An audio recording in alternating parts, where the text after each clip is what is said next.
Padre Celestial, te damos muchas gracias. Hoy venimos delante de ti, nos acercamos al trono de tu gracia, donde alcanzamos misericordia para el oportuno socorro.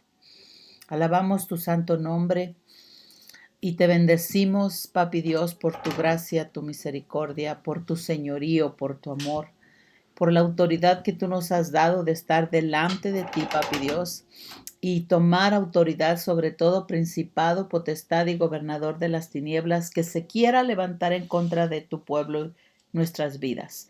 Papi, hoy yo bendigo a tu iglesia, bendigo a tus servidores, bendigo a tus pastores, bendigo nuestra nación, bendigo nuestras vidas, Papi Dios, y permitimos que tu Espíritu Santo hagas la diferencia en nuestras vidas. Oramos por sanidad para tus hijos, Papi Dios, que es el pan que tú nos has dado. En el nombre de Jesús de Nazaret. Gracias, Espíritu de Dios, por amarnos, por sustentarnos, por guardarnos y por estar en medio de nosotros en todo tiempo. Gracias, Espíritu Santo.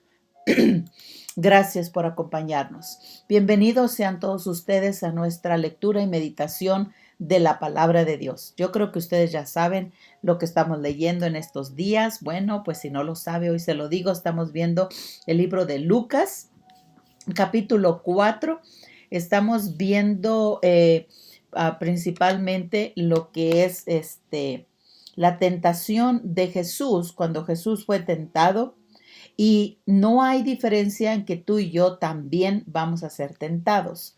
En Lucas capítulo 4, ustedes ven cuando Jesús salió de ser bautizado, dice que lo tomó del desierto, lo llevó al desierto y ahí fue cuando fue tentado por el enemigo. Esa tentación vino justamente antes de que él empezara el ministerio que Dios le había dado en sus vidas. Pero ¿qué les parece? Bueno, no sé si ustedes tienen su cafecito, pero mi amado me trajo mi café. Muy bien, vamos a leer primero, para iniciar, nuestra escritura base y vamos a verla en Lucas capítulo 4, versículo 1 al versículo 13, que nos dice de esta manera: Entonces Jesús, lleno del Espíritu Santo, regresó del río Jordán y el Espíritu lo llevó al desierto, donde fue tentado por el diablo durante 40 días. Jesús no comió nada en todo ese tiempo y comenzó a tener hambre. Entonces el diablo le dijo: Si eres hijo de Dios, dile a estas piedras que se transformen en pan. Y Jesús le dijo: No, la escritura dice, la gente no vive solo de pan. Entonces el diablo lo llevó a una parte alta y desplegó ante él todos los reinos del mundo en un solo instante. Te daré la gloria de estos reinos y autoridad sobre ellos, le dijo el diablo, porque son míos, para dárselos a quien yo quiero. Te daré todo esto si me adoras. Y Jesús le respondió: La escritura dice, adora al Señor tu Dios y sírvele solo a Él.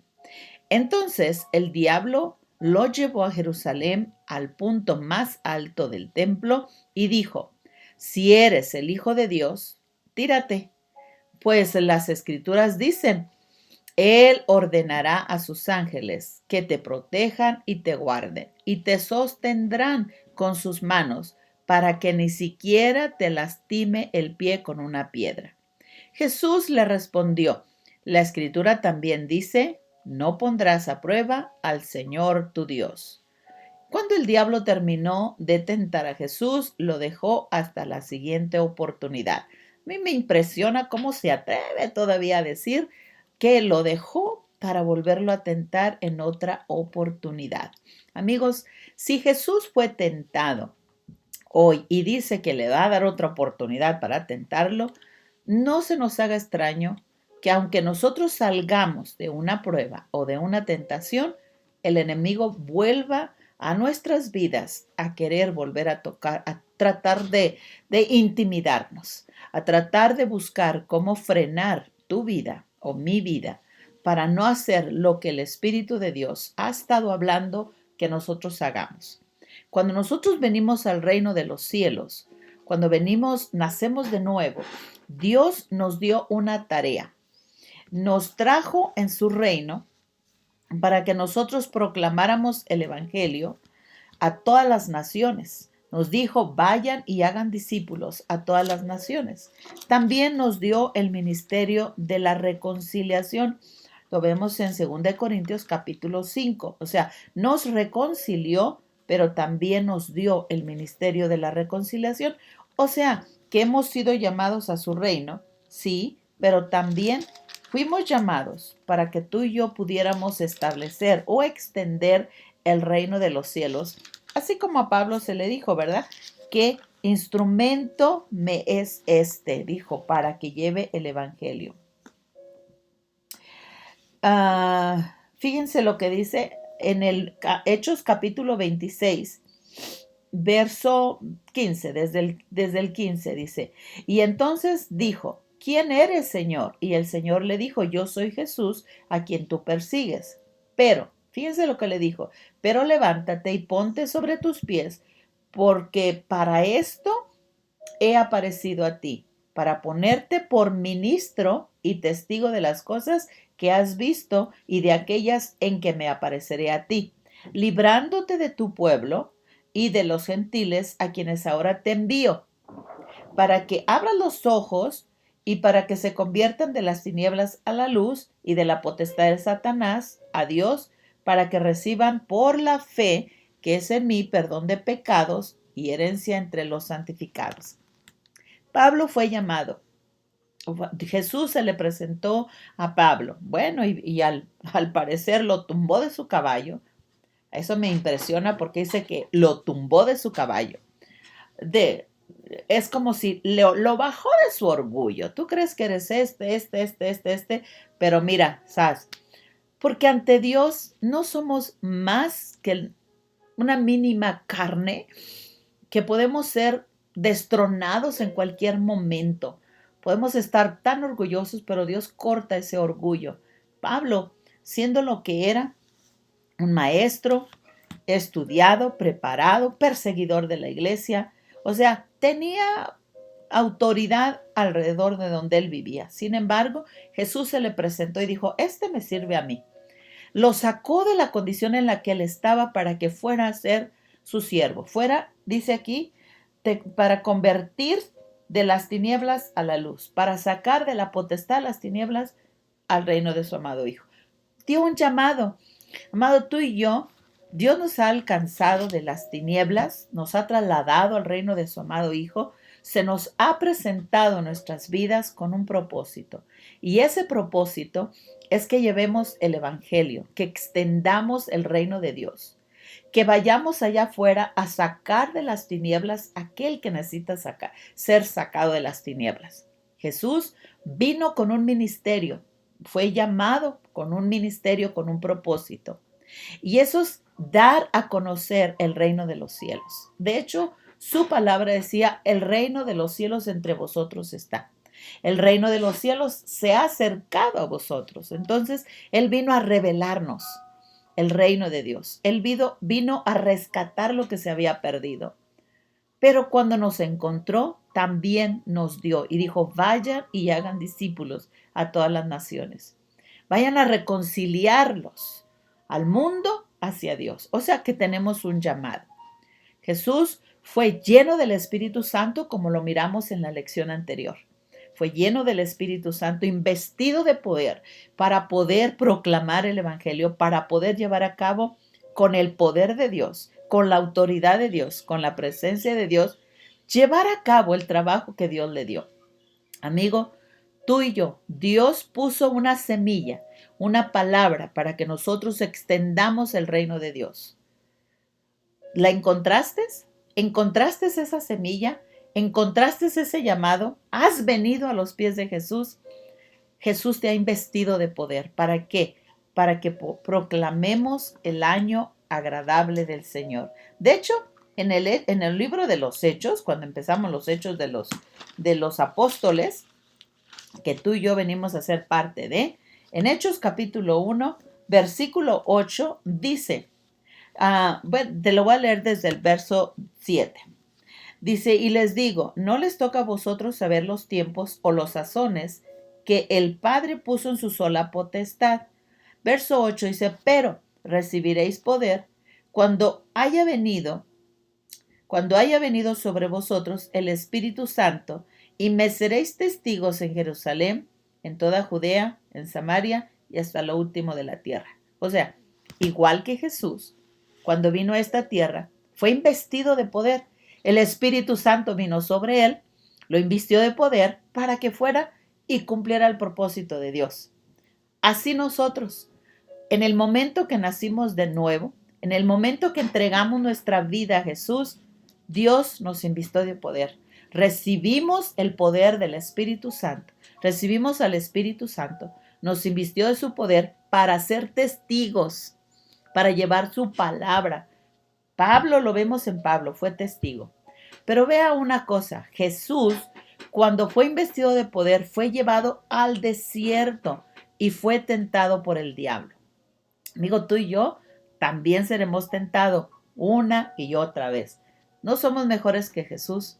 Jesús pagó el precio por nuestro pecado, pero no dijo que nos liberaría de las tentaciones.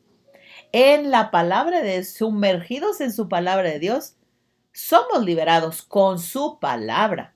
Su palabra es la que nos guarda y nos libera de la tentación. ¿Cuándo? Cuando somos obedientes. Al tomar la palabra y ser hacedores de su palabra, obedeciendo su palabra, es que tú y yo somos libres de la tentación. ¿Por qué?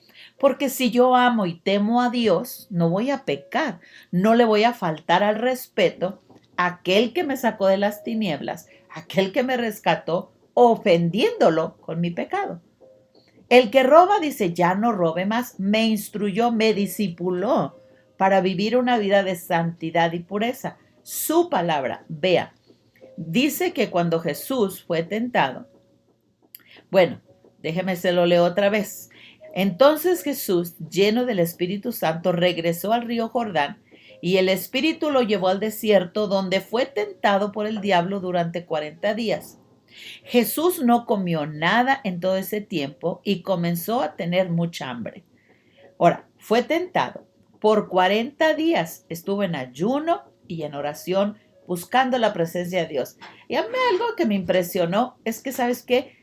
Cuando Saulo de Tarso fue tumbado del caballo, también se apartó para escuchar de Dios y fue tentado. Saulo se quedó ciego. O sea, se quedó ciego y fue llevado para que alguien orara por él. Descendió el Espíritu Santo y se apartó. Ahora, dice que él comenzó a tener hambre. Algo que me impresiona en las tres formas, déjame ver porque creo que aquí los apunté, en las tres formas, no las apunté todas, pero en las tres formas que Satanás tienta al hombre. Y si nos vamos al libro de Primera de Juan, capítulo 2, vamos por ahí, por favor, esa sí la apunté. En Primera de Juan, capítulo 2, vamos a ver las formas en que Satanás tienta al hombre o a la humanidad. Primera de Juan 2, verso 15 al 16. Una de las cosas que Dios nos advierte, o Juan nos advierte, si quieres decirlo Juan, pero es a través de Dios. La palabra de Dios desciende de lo alto. Primera de Juan 2, 15 al 16 dice, no ames al mundo, ni las cosas que les ofrece, porque cuando aman al mundo no tienen el amor del Padre en ustedes. Esto es importante que tú y yo lo podamos comprender, porque una de las cosas a las que nos lleva para que tú y yo nuestra vida sea guardada y que el enemigo no encuentre nada de él en nosotros es esto: no ames al mundo, no ames a este mundo, ni las cosas que les ofrece. Cuando aman al mundo, no tienen el amor del Padre en ustedes. O sea, porque no podemos servir a dos señores. O amamos el reino de Dios o amamos a este mundo, el reino de las tinieblas. En este mundo vemos que hay pecado, desilusión, todo tipo de cosas. pero dice, no ames al mundo, a este mundo, ni las cosas que te ofrecen. Y uno pregunta, ¿qué me ofrece el mundo?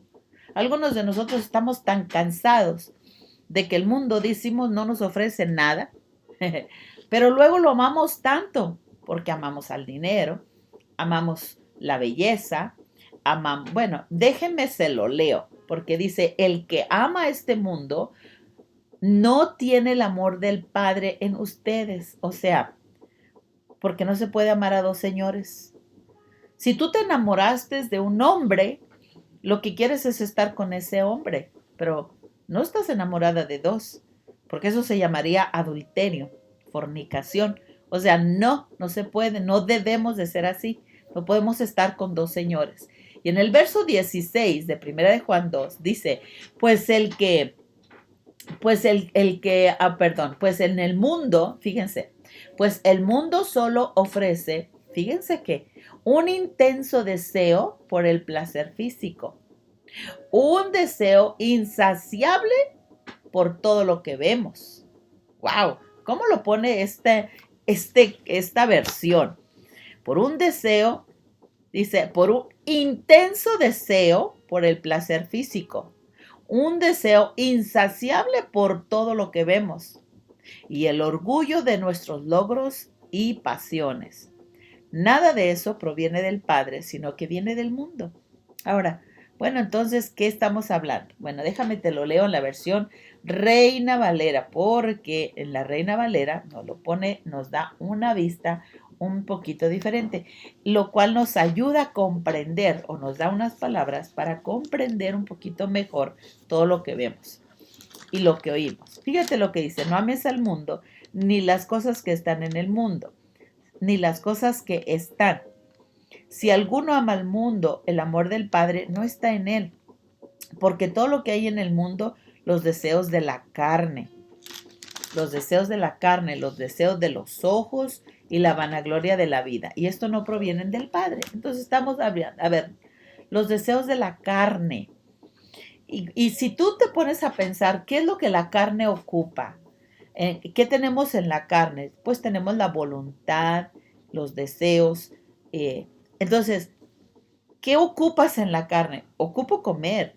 Si yo no tengo comida, no tengo mi comida, pues me pongo furioso, ¿no? Dice un intenso placer por lo físico. O sea, si no como, hay personas que su deleite de toda su vida o el trabajo es comer, el vestir y el dónde vivir. O sea, son cosas que nuestro cuerpo, nuestra carne la anhela. Ay, ¿cómo me voy a ver con este vestido? Las bellezas que tengo aquí. Ay, la comida. Y empiezo a comer la bebida, hasta el adulterio, la fornicación, las chismes, los contiendas. Es una comida emocional, una comida física. Y es algo, dice, los deseos por el placer físico nos lleva a lo físico, todo lo que tenga que ver con lo físico. Ahora, todo esto que es comer, vestir, dónde vivir, es necesario, no es malo. Lo malo no consiste en que no comas, o sea, tampoco vas a dejar de comer o no vas a dejar de vestirte o no vas a proveer una casa para tus hijos, ¿no? No es malo comer o vestir o dónde vivir, ni tampoco tener una relación buena en intimidad con tu cónyuge, mas no fuera de hablar de más. Tienes que tener cuidado, puedes hablar, pero no chismees, puedes halagar a una persona, pero no hables mal de las personas. O sea, todo tiene un que ver, todo es necesario, la comunicación es necesaria, pero no el periodismo donde pones en bajo a alguien. O sea, cuando ya subyugas a alguien, cuando hablas mal de otra persona, eso no lo necesitamos. Platicar y tener una convivencia con alguien es necesario. Ahora, ¿qué entonces es lo que no debe de ser? Vamos a Mateo capítulo 6, verso 31 y 33. ¿Qué nos está diciendo? Porque la comida es necesaria y nos deja ver para ver cómo lidiar con esto. Mateo 6, verso 31 y 33 dice, así que no se preocupen por todo eso, diciendo, que es todo eso. ¿Qué comeremos? ¿Qué comeremos o qué beberemos? ¿Qué ropa nos pondremos? Todas esas cosas dominan el pensamiento de los incrédulos. Vea cómo lo pone aquí, dominan el pensamiento de los incrédulos. Pero su Padre Celestial ya conoce todas sus necesidades. Pero en el verso 33 dice, busquen el reino de Dios por encima de todas las demás, por todo lo demás, y lleven una vida justa, y Él dará todo lo que necesiten. A ver, espérame. Una vida justa. ¿En qué fue tentado el Mesías? ¿En qué fue tentado Jesús? Dice, entonces el diablo le dijo, si eres hijo de Dios, dile a esta piedra que se transforme en pan. ¿Por qué? Porque había una necesidad. O sea, si eres, está hablando, nos habla de duda o de desconfianza. A ver, tienes hambre, no te han saciado. Mira, tienes necesidad de ir a trabajar y pasarte ahí. Los pensamientos nuestros nos cautivan. Vea lo que dice aquí. Esas cosas dominan el pensamiento de los incrédulos. Sus pensamientos están en cómo voy a pasear, cómo voy a vestir, cómo voy a comer, cómo voy a beber. O sea, la preocupación. Entonces, aquí lo que estamos sabiendo, no pienses más de lo que debes. Estamos hablando de la preocupación. Comer, vestir, dormir, todo lo demás es necesario. Pero cuando nos preocupamos de tal manera que dejo de buscar el reino de los cielos para proveer mis propias necesidades, ahí es donde ya estamos dominados o controlados por lo que nosotros decimos necesidad.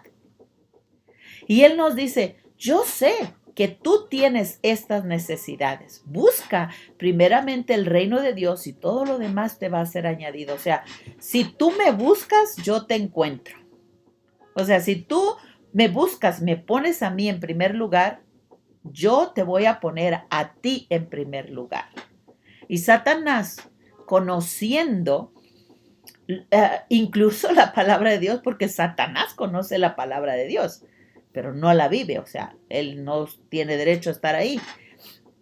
Busca cómo tocar, tentar, hacer caer aquellos que van a hacer y establecer algo en el reino de los cielos.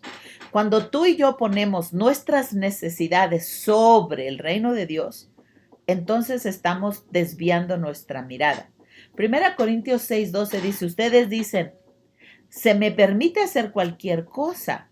Ahora, pero no todo les conviene. O sea, todo se me permite, pero no todo me conviene. Y aunque se me permita hacer cualquier cosa, no debo, fíjense, no debo de volverme esclavo de nada. Trabajar para tener una casa se me permite, trabajar para tener buena ropa se me permite. Trabajar para comer, beber, pasear, se me permite. Pero yo debo de tener cuidado de no volverme esclavo de esas cosas que me cautiven, a manera de ya no poder buscar el reino de Dios y su justicia. Nos hablaban de el hombre que encontró una perla preciosa. Ese hombre tenía de todo, pero dice que la tomó y fue y vendió todas sus posesiones porque se encontró una perla preciosa. Vendió todo lo que tenía y así es el reino de los cielos. Cuando tú y yo encontramos el reino de los cielos, cuando encontramos la perla preciosa, que es Jesús, su palabra, no es nada más importante. Si de veras vemos la importancia y lo bello que es la piedra preciosa que es Jesús de Nazaret, Dios, ya nada importa. Podemos dejarlo todo por solo buscar el reino de Dios. Y sabes, yo no he visto un justo desamparado, decía David. No he visto al justo desamparado. Todo el que busca a Dios lo va a encontrar. En Éxodo 23, 25 al 26 dice, sirve solo al Señor tu Dios. Si lo haces, yo te bendeciré con alimento y agua y te protegeré de enfermedades. No habrá en tu tierra ninguna mujer que pierda su embarazo o sea estéril. Te daré una vida larga y plena. ¿Cuándo? Si sirves al Señor. Ahora, meditando y pensando en todas estas palabras. Oh, yo vine al Señor, pero tengo hambre. Yo vine al Señor, pero estoy enfermo. Yo vine al Señor, pero no tengo mucho que comer. Vine a Dios. Una cosa es que yo me acerqué a su reino. Él me liberó, Él me sanó, Él se llevó mis pecados. Él ya no me toma en cuenta nuestros pecados. Pero el asunto, ¿le sirvo a Él? La pregunta es, ¿le sirvo a Dios? ¿O solo voy a la iglesia, me congrego y ahí estoy bien a gusto? Sirvo a Dios. Aquí dice, sirvan solo al Señor tu Dios. Entonces ya no trabajo. No estamos hablando de que seas un perezoso, un flojo y que no trabajes y que esperes que del cielo te llueva todo. Pero no quieres hacer nada, ni siquiera sirves a Dios. No buscas estar en su presencia, no obedeces su palabra, te manda a hacer cosas y estás tan ocupado que no lo puedes hacer. Ve y comparte el evangelio. Ay, Señor, que. Ve y lleva esta comida para fulano de tal. Ay, Dios, no. A ver, dale de lo que tú tienes, Señor, me quedo sin nada. O sea, sirve solo al Señor tu Dios, si lo haces. Si tú sirves al Señor tu Dios, dice, yo te bendeciré con alimento y agua, y te protegeré de enfermedades. Y si no le sirvo, y si solo me acerco a Dios y estoy sentado en la iglesia todo el tiempo y no me preocupo por llevar el evangelio nada, no comparto de los bienes que Dios me ha dado, no hago nada para Dios, ¿me va Dios a bendecir con alimento, con agua? ¿Me va a proteger de enfermedades? Él dice, sirve solo al Señor tu Dios si lo haces, si lo haces. La sanidad, el perdón de los pecados, Él ya te lo dio. Ya no hay ninguna excusa. Él ya nos bendijo con eso. El asunto es, ¿para qué Dios nos va a bendecir si no somos útiles en el reino de los cielos? ¿Para qué me daría dinero? ¿Para qué me daría sanidad? ¿Para qué me daría alimento? ¿Para qué me supliría? ¿Para qué? Si todo lo que hago es para mí. Entonces, pues cada quien puede hacerlo, ¿no? El enemigo vino ante Jesús. Si eres el Hijo de Dios, dile a estas piedras. O sea, lo tentó con lo primero que dice en Juan, ¿verdad? Con las obras de la carne, la hambre, había hambre. Si eres hijo de Dios, pues dile a Dios que te transforme estas piedras. Pero Jesús dijo, no, la escritura dice, la gente no vive solo de pan. La gente no vive solo de pan. Y en Mateo capítulo 4 lo pone más extenso, que me gusta mucho. Jesús le dijo, no, la escritura dice, la gente no vive solo de pan, sino de cada palabra que sale de la boca de Dios. El reino de los cielos es mucho más importante que mi comida, mi vestimenta, mi cualquier cosa. No me va a faltar qué vestir, no voy a andar desnuda en la calle, no voy a tener hambre, algo he de comer. Dios provee siempre mis necesidades. Me recuerdo en una ocasión que cuando recién nos venimos para México a vivir, yo no conocía mucho de acá, soy mexicana pues, pero ya estaba viviendo allá desde niña. Cuando regresamos, pues no entendía mucho el sistema de aquí, no estaba trabajando. Y sí, sirviéndole a Dios, buscando hacer la voluntad de Dios, nos faltó pan, nos faltó comida, no teníamos para darle a los niños ni para un chicle, para nada. Sin embargo, en una de las ocasiones que estábamos ahí, con tortillas solamente, llega una persona, toca nuestra puerta y nos trae un trozote, una pierna así de carne. ¿Sabes? Dios nunca deja al justo desamparado. A veces nos salíamos a caminar y de los campos nos daban que lechuga, o que rábanos, que esto, que aquello, que zanahorias. Bueno, de comida en abundancia. Sí, no estaba la cartera llena de dinero, pero el estómago no estaba vacío tampoco. Dios provee. Proveyó casa, proveyó alimento y nos proveyó de todo. O sea, no solo de pan vive el hombre. Nuestra preocupación, por ponerlo de alguna manera, porque preocuparse no es correcto, o nuestro interés, o nuestro pensamiento principal debe de ser: Dios, ¿qué quieres que yo haga? ¿A dónde quieres que vaya? ¿A quién quieres que dé algo? ¿A quién quieres que le hable, Dios? Que esté dispuesta a obedecer la palabra de Dios. Si eres hijo de Dios, dile a estas piedras. Dijo Jesús: no, no es necesario, porque la gente no vive solo de pan. Hay otras cosas. Y en Mateo capítulo 6 dice: por eso les digo, no se preocupen por la vida diaria. No se preocupen por la vida. Preocúpate o piensa en cómo vas a obedecer a Dios. Si tendrá suficiente alimento, bebida o suficiente ropa para vestirse. Dice: ¿acaso no es la vida más que la comida y el cuerpo más que la ropa? O sea, ¿qué te ganas con tener un montón de ropa y vivir un día? Porque mañana te vas a morir. O sea, ¿de qué sirve? ¿De qué sirve preocuparte tanto por tener un closet tan lleno de ropa si mañana te vas a ir? Como aquel hombre que quería engrandecer sus graneros porque se iba a ir a su casa, a sentarse, a beber y comer y disfrutar. Dios le dijo: necio, ¿no sabes que esta noche paso por ti? Y todo lo que tú te preocupaste por dejar en esta tierra, ¿quién lo va a disfrutar? Tú no, porque yo voy por ti. O sea, vive un día a la vez. Vivamos pensando en Dios. ¿Qué quiere Dios? Y Dios día tras día nos llevará a cumplir y nos suplirá lo que necesitamos. Y luego nos dice en el verso 26 de Mateo 6: miren los pájaros, no plantan ni cosechan ni guardan comida o en graneros, porque el Padre Celestial los alimenta. ¿No son ustedes mucho mejor y más valiosos que ellos?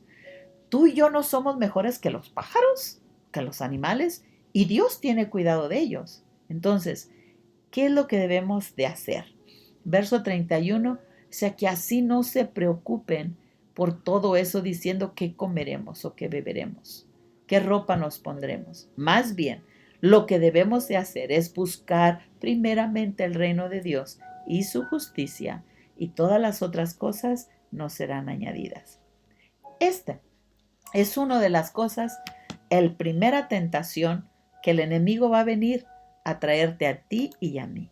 Mañana estaremos viendo cuál es la siguiente tentación, porque lo dice ahí, la vanagloria, ¿verdad? Si nos vemos aquí que dice, el deseo era el deseo de la carne. Mañana estaremos viendo lo que es la vanagloria de la vida. Y vamos a ver qué nos habla de eso, porque son las formas que el enemigo viene a separarte del amor de Dios y no permitir que seamos hacedores de la palabra. Un abrazo a todos ustedes, Dios les bendiga. Yo espero que tengan un excelente día y que el Espíritu de Dios hable a su corazón, hable a su oído, y usted esté consciente de las grandes cosas que Dios quiere hacer en ti y a través de ti. Bendiciones. Gracias por acompañarnos en nuestra lectura y meditación de la palabra de Dios.